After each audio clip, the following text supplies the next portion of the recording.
Students, आज की class में आपका वेलकम है। और आज की क्लास में हम लोग limitation of the Coulomb's law यानी कूलम्स लॉ का क्या लिमिटेशन है इसके बारे में स्टडी करेंगे। तो कूलम्स लॉ का जो लिमिटेशन है, तो पहला लिमिटेशन ये है कि ये एप्लीकेबल है फॉर स्टैटिक चार्ज के लिए और पॉइंट चार्ज के लिए। यानी कि कूलम्स का जो लॉ है वो पॉइंट चार्ज के लिए वैलिड है। पॉइंट चार्ज किसे कहते हैं हम लोग? तो देखिए, पॉइंट चार्ज क्या होता है, एक मिनट,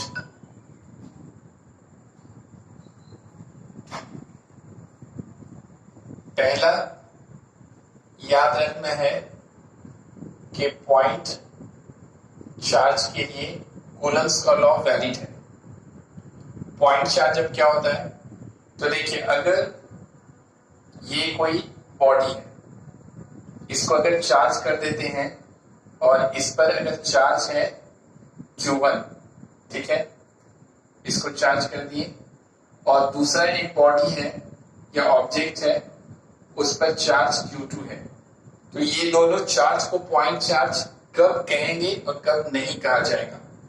तो अगर दोनों चार्ज के बीच का जो डिस्टेंस है, यहां से यहां तक का जो डिस्टेंस है, हम लोग R लेते हैं, अगर दोनों चार्ज के बीच का डिस्टेंस इन दोनों ऑब्जेक्ट के साइड से, अगर दोनों चार्ज के बीच का डिस्टेंस ऑब्जेक्ट के साइड से, यानी इसका साइज कहां से, यहां से यहां तक होगा, साइज से अगर बहुत बहुत अधिक है, यानी साइज से अगर बहुत ज्यादा है, तो इस सिचुएशन में इस ऑब्जेक्ट के चार्ज को पॉइंट चार्ज कहा जाएगा। अगर चार्ज ऑब्जेक्ट है, चार्ज बॉडी है, और इन दोनों के बीच का डिस्टेंस इनके साइड से अगर बहुत ज्यादा है, यानी ये R बहुत ज्यादा है इनके साइड से, यानी यहां से यहां तक का डिस्टेंस और यहां से यहां तक का डिस्टेंस को अगर कंपैरिजन करेंगे, तो ये वाला डिस्टेंस क्या होगा, बहुत ज्यादा होगा इस वाले डिस्टेंस से, यानी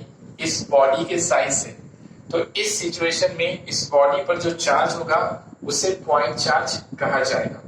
और अगर मान लेते हैं कि ये चार्ज बॉडी है और दूसरा चार्ज बॉडी इसके बहुत, ये चार्ज बॉडी है और दूसरा चार्ज बॉडी इसके बहुत नजदीक है, ठीक है, ये डिस्टेंस हो गया।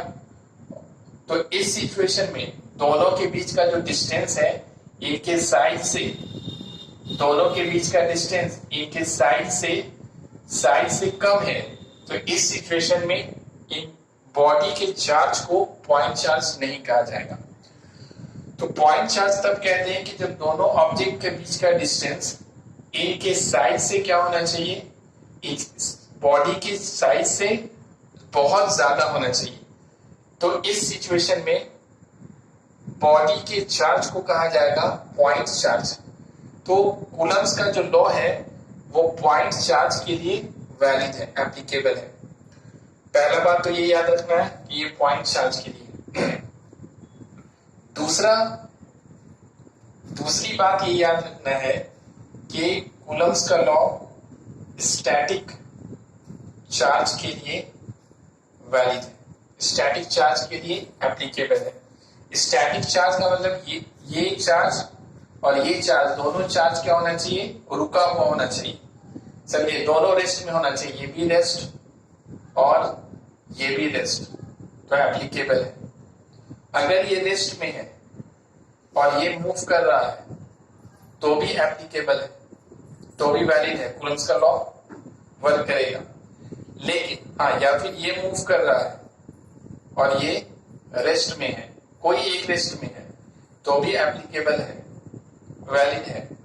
लेकिन अगर ये भी मूव कर रहा है, ये भी मूव कर रहा है और ये भी मूव कर रहा है, दोनों चार्ज क्या है, यानी बॉडी अगर मूव करेगा तो चार्ज भी मूव करेगा, तो दोनों बॉडी अगर मूव कर रहा है तो दोनों चार्ज मूव कर रहा है, तो इस सिचुएशन में कूलम्स का लॉ वैलिड नहीं है, एप्लीकेबल नहीं है। ठीक है, इसको याद रखना है कि कूलम्स लॉ वैलिड है या एप्लीकेबल है फॉर द स्टैटिक चार्ज, रुके हुए चार्ज के लिए वैलिड है। ठीक है। तीसरी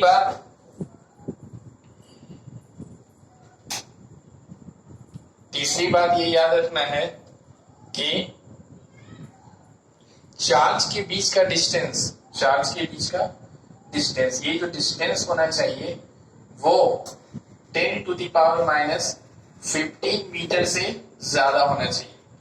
दोनों चार्ज के बीच का distance 10 to the power minus 15 metre से ज्यादा होना चाहिए, यानी 1 femtometre 10 to the power minus 15 को क्या कहें, 15 को क्या कहते हैं, फेम्टो कहते हैं, यानी 1 फेम्टोमीटर से ज्यादा होना चाहिए। आर का वैल्यू 1 फेम्टोमीटर से क्या होना चाहिए, ज्यादा होना चाहिए। अगर कम हो जाएगा तो क्या होता है, देखिए अगर आर का वैल्यू इन दोनों के बीच का डिस्टेंस अगर 10 टू द पावर माइनस 15 से कम हो जाता है तो उस समय न्यूक्लियर फोर्स एक्ट करने लगता है। न्यूक्लियर चैप्टर है पढ़ना न्यूक्लियस, उसमें न्यूक्लियर फोर्स के बारे में हम लोगों ने स्टडी किया था। तो इस सिचुएशन में क्या होता है कि जब दोनों चार्ज के बीच का distance 10 to the power minus 15 metre से कम हो जाता है तो या फिर 10 to the power minus 15 metre यानी 1 फेम्टोमीटर हो जाएगा, तो उस समय कूलम्स लॉ एग्जिस्ट नहीं करता है, बल्कि उस समय न्यूक्लियर फोर्स वर्क करने लगता है। यानी कि जो कूलम्स फोर्स है, कूलम्स लॉ है, वो वैलिड है उस समय जब दोनों चार्ज के बीच का distance 10 to the power minus 15 metre that is 1 femtometre से ज्यादा होना चाहिए। यानी आर का वैल्यू क्या होना चाहिए, ये 10 to the power minus 15 metre से ज्यादा होना चाहिए। ठीक है। तो these are the limitation of Coulomb's law. पहला है कि पॉइंट चार्ज के लिए वैलिड है, स्टैटिक चार्ज के लिए वैलिड है, यानी दोनों चार्ज या तो रेस्ट में हो या एक चार्ज रेस्ट में हो दूसरा मूव कर रहा हो, दोनों अगर मूव कर रहा है तो वैलिड नहीं है। और तीसरी बात क्या है कि दोनों चार्ज के बीच का डिस्टेंस क्या होना चाहिए, 10 to the power minus 15 metre से ज्यादा होना चाहिए। 10 to the power minus 15 metre या उससे कम होता है तो उस समय न्यूक्लियर फोर्स एक्ट करने लगता है, कूलम्स फोर्स उस समय एग्जिस्ट नहीं करता है। तो these are the limitation of Coulomb's law. उम्मीद करते हैं कि आपको समझ में आया होगा। इसके बाद हम लोग नेक्स्ट क्लास में इसके आगे स्टडी करेंगे। ओके।